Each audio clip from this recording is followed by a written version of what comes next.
the HAWE Tech Podcast. Welcome to the HAWE Tech Podcast. My name is Ralph, and I'm the Senior Specialist for Sales Enablement at HAWE Hydraulik.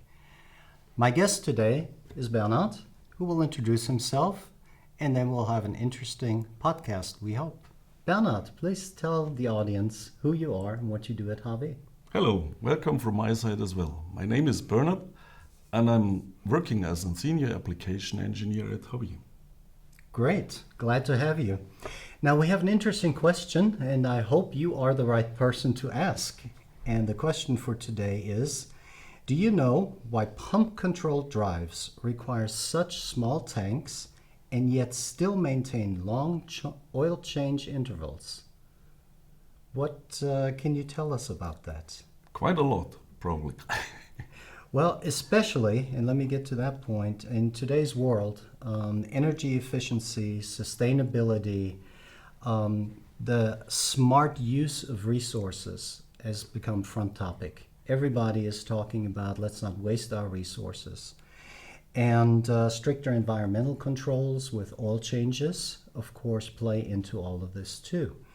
So does this apply really to hydraulics, which is an oil-driven business? Tell us about that. Yes, indeed, Rolf, it does. We do have, for example, our pump control systems, where the pump directly drives and controls the actuator movement. Mm-hmm. And we have already introduced the systems focusing on the energy efficiency in a podcast with Martin together. Great.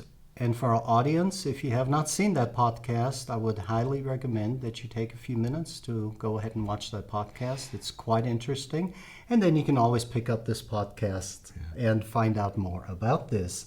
Because what really interests me is, why do pump-controlled systems have small tanks, but yet can also have long oil change intervals? That's just fascinating. Okay, let's start with the tank size. Now, we heard that the pump control system is really energy efficient. Mm-hmm. And this means that there is little heat put into the oil, put into the system, and little heat means that you can use just a small amount of oil. Additionally, because of this little heat put into the oil, you have the possibility of using small radiating surfaces for getting rid of the heat, for the heat dissipation. So that means altogether we can use small tanks due to the energy efficiency. Energy efficiency, that's a great point. Are there any other examples why we use small tanks or reasons? Yeah, sure. Pump control systems produce just as much pressure and volume flow as required at the moment. So this is a kind of a system of power on demand. Mm-hmm. Now, compared to a pump running at constant speed, there is no excess oil sent to the tank, and that means that there are only very few air bubbles put into the oil. Mm-hmm. So that means little air in the oil. You need a small surface to get rid of the air, to degas the oil again. Okay. And a little surface means a small tank again. Sounds good. Can you give us any practical examples maybe so our audience can visualize this? Yeah, I can. For classic hydraulic systems, the tank sizes are often calculated by a commonly known formula. Mm-hmm. You take the pump flow rate in liters per minute and multiply it with a factor of 2.5 to 5, and you will get the tank size. Okay. Of course, is the tank size depending on other factors as well, like oil temperature, the type of oil, or the application. But I would like to introduce an example of the press brake systems. Okay. For a classical valve-controlled press brake system with a pump running at constant speed, you have pump flow rates of around about 60 liters per minute, resulting in tank sizes of 200 liters per minute. So a factor of a little bit more than 3. Mm-hmm. Now, comparing that to a pump-controlled system like the open pump-controlled system ePrex Control or ePrex Modular, you have tank sizes which are smaller than 17 liters. Excuse me, 70 70, liters. 70. 70 liters only. And for the closed system, we can reduce it even more down to 18 liters. 1/8. 1/8. Wow. Well, that's great and remarkable. Now, you mentioned really the pump flow rate of the 60 liters per minute, but how does this look with smaller compact power units, which are also in use?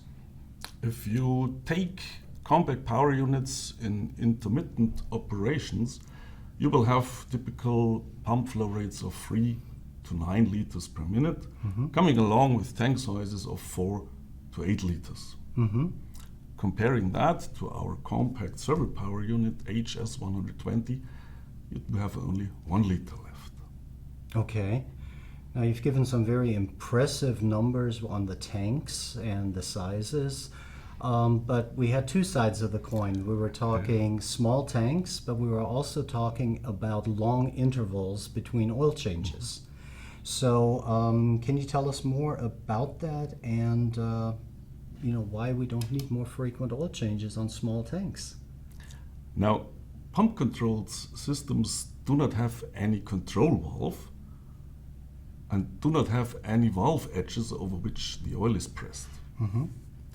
That causes less stress for the oil, less aging, resulting in longer oil change intervals. So at least having small tanks coming along or in combination with pump controlled systems does not necessarily mean that you have to change the oil more often. Okay.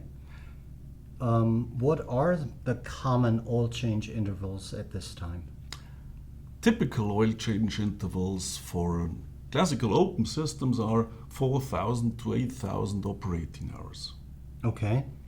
Can you give us some practical examples with these oil changes, how this is affected?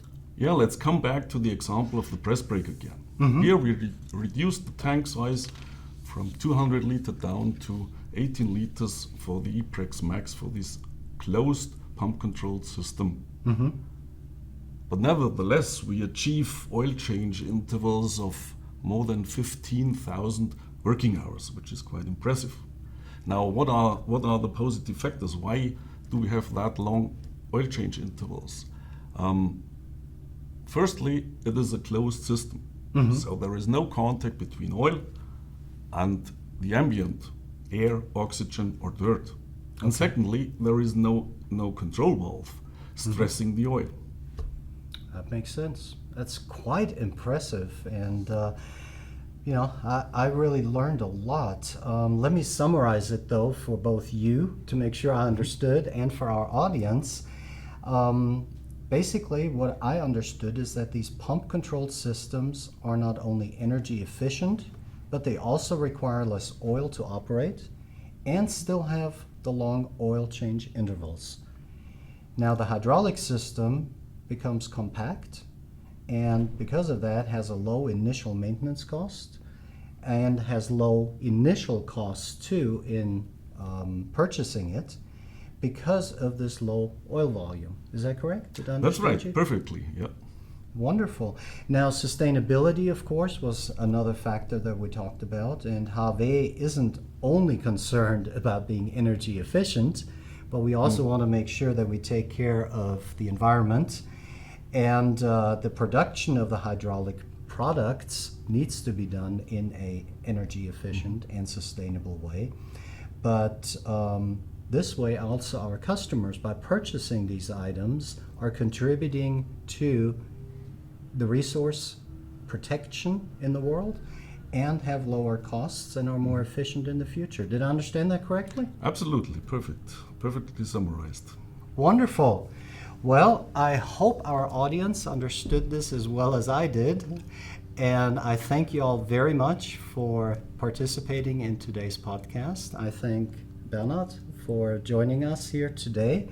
And I look forward to future podcasts with you. If you have any suggestions, critique, we're very happy to get some critique from you, how we can do this better and make it more interesting for you. Please write us at podcast@hawe.de. And I thank you very much, Bernhard. Thank you for listening. Thank you for watching. Until next time at the HAWE Podcast. Goodbye.